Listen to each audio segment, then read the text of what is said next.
So when you have a guy that comes in and let's say he's pretty socially awkward, about how long does it take for him to get pretty good with women or at game, just improve his social skills? Because I think there's a lot of people who think that stuff can't really be improved, that you just got to be yourself.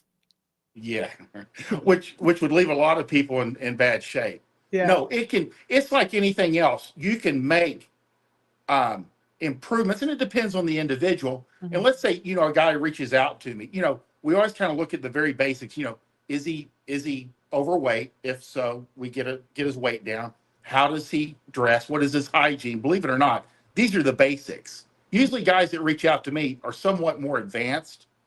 But when you deal with very basic and they say, hey, I cannot seem to get laid, we look at hygiene, how are they dressing, get the weight down. A lot of this helps with their confidence.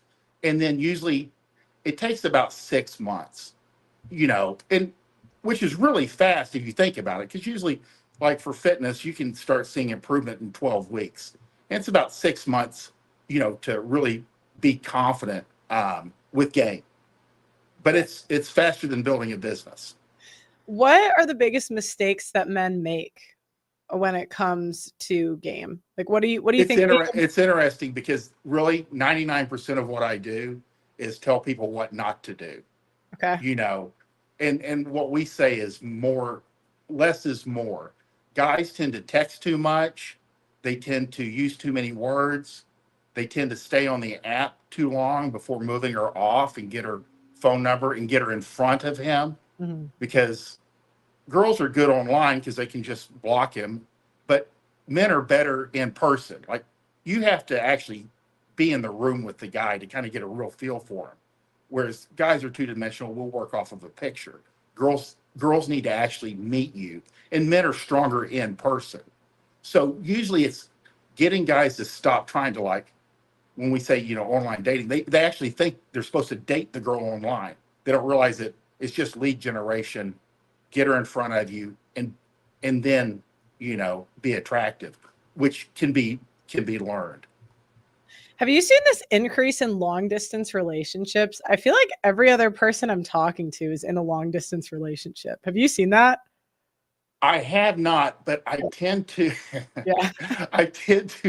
what would you say? Dissuade people if I can. I agree. I mean, there's very specific. Let's say, your boyfriend's in medical school. It has a definitive end date, and you have a plan to meet him in 3 years and go forward with your relationship. That's a separate issue. But the long distance relationship, it's really tough. It's really not a relationship, your day-to-day stuff. Mm-hmm. I don't think it's a good idea. There's people that have been successful, make no mistake, but it's really the minority. It really puts you in a bad position. Yeah, and for every one successful outcome, there's like 10. Yeah, exactly. Yeah. Yes. You only hear about the good ones. You say that about men getting out of the friend zone too. I see you put that all the time on Twitter, that for every one guy that made his way out of the friend zone, there's 10 that don't. Yeah. Yeah, it is true. It's true. I mean, your time, let's say like a long-term relationship, your long distance relationship, or you're in the friend zone, so your time would be better invested in meeting new girls while this other thing plays out in the background. Like the friend zone girl, she may break up with a boyfriend a couple years down the road, and the timing is better. But you should be seeing other women during that period. Does that make sense? Yeah. Yeah. So when you're asking a guy to like build his dating life from like the beginning, like he meets with you, do you recommend they go in person, online? Like, where do you recommend guys meet women nowadays? It really comes down to the individual. I mean, that's why it's coaching. You know what I mean? It's kind of like the principles are universal, but the application is individual. So, if they're in the city, we can get them out. If they have a buddy they can go out with, we get them out. But we use multi-step lead generation, which is all it is. And if a guy is open to online, because 60% come from there right now as far as matches, and people get married every day off of online dating. So I never just shit on it. I think it's a terrible idea.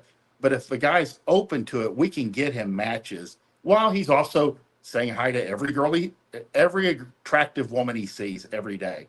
Over time, that builds up. You have to actually, it's like I say, say hi to every attractive person or woman you see every day. Pretty soon you start seeing more attractive women, Yeah. And that's how it works. I mean, we use multiple lead generation depending on the person that's in front of me. What do you say to the guys say they're afraid to approach women because they don't want to get in trouble? Like I've seen that kind of growing group. Yeah, go ahead. And this is my question, Pearl, and this is, because I get that every once in a while. I say, have you or anyone you personally know ever been arrested and charged with a crime for speaking to a woman? And I haven't had anybody positively identify themselves yet. I haven't seen it, and I'm always still looking for evidence of people getting in trouble for speaking to somebody, and I haven't seen it. I mean, there's guys that'll get shot down. I mean, there's girls that may be having a bad day, and they're kind of rude to the guy, and he takes it bad. But as far as like truly getting in trouble for speaking to a girl in public, they're either going to ignore you, or say, hey, I got a boyfriend, or they're just going to walk right past you. So I think it's overblown. Yeah, well, because I haven't seen that like legal trouble. I've just seen women like blasting men, with their phones and stuff. Have you seen that at all or no? Oh yeah. You'll see girls like, yeah. Usually, at least they'll say, this guy hit on me when I went to Starbucks, and he's a younger guy, and I'm, let's say a girl that's like 35 or 40, and she'll say, but I give him points for trying. That's what I tend to see. Yeah. Is, he had the guts, the balls to approach. But I don't get that much feedback as far as the hardcore negative. Do you know what? It's just that Facebook page that I've heard people in real life. Yeah, that's the number one. I know a few guys that have been put on there, and what's crazy? It's never the players. Like all the guys I know that go through like a lot of women a year. Yeah. They're not on those pages, and I'll look and see, but it's like the guys that are actually pretty nice. That kind of sucks. Get put on there. That's very interesting. Yeah, you get your information probably for different sources than I, and I tend to like stay in this one little world. Yeah. And you see a lot of things. I see a lot of this one world. Sorry, it's very tactical. What do you mean by this one world? Well, everything, you kind of like, I was trying to kind of get a grasp of what you dealt with as far as like media. And I kind of consider it like gender relations. It's very large. It's a very large, group. I'm very tactical. We're about becoming more attractive, helping men become more attractive and move women from complete stranger to naked and in his bed. Everybody wins. So where can men find young, attractive, not fat women? College campuses. Okay. Okay. Gyms. I mean, seriously, if you want to meet, again, there's gym game, which is long game. It's a long game. But generally, you cannot find a better place than a college campus because people are single. They're relatively younger and fitter, and they're open to suggestion. That being said, you will not see me like cruising a college campus. No, just I don't want anything misconstrued. Okay. But for the right group of guys, up to like late 20s, it's probably ideal. Okay. And what are you seeing in terms of age gaps, like in 2025? Do you find that like most women in college are open to men 10, 20 years older? Okay, that's a good question. The spread, this is what I've stuck with over time. 20% of girls are like, no thanks, no way, never. 60% are under the right circumstances, and if their friends or family wouldn't find out, it's like situational. Okay. And 20% just prefer older men. And they know they prefer older men. Okay. You know, that's what I've seen consistently over time. And usually we talked about the 10-year age gap being kind of like the starting place for it being a gap. Anything less than that's kind of normal. But at 10 years and up, you have a bit of an age gap where I think people tend to do better. In a lot of marriages that you see, you'll say, hey, how long have you guys been, what's your spread between your ages? And they'll say 10 years, 10 or 15 years. Why do you think that is? Like, why not 20 years? Or, the guys. I think 20 now, this Yeah. is, Yeah. you're close enough for familiarity. Yeah. You actually kind of like, still look, in the same age range. But he's had 10 years, maybe 12 to get ahead, Okay. and she's still fresh and young and, moving up in the world. It seems to be the sweet spot. Mhm. It's not too much and not too little. Yeah. No, I found the same thing for me personally. I think 10 years is great. That's like, Yeah. Yeah. Yeah. Yeah, it seems to work better. Everybody's, and I'm in the same position. Yeah. It's 10 years. Yeah. Okay. So you find that about 20% of women really how can a guy tell the difference between a woman who's um dating an older guy because she likes them, or it's just transactional? I can't. Oh, okay. I mean, you really, there's certain times, and it depends on environment, is it a sugar daddy, that sort of thing. Yeah. I think those tend to stay behind closed doors.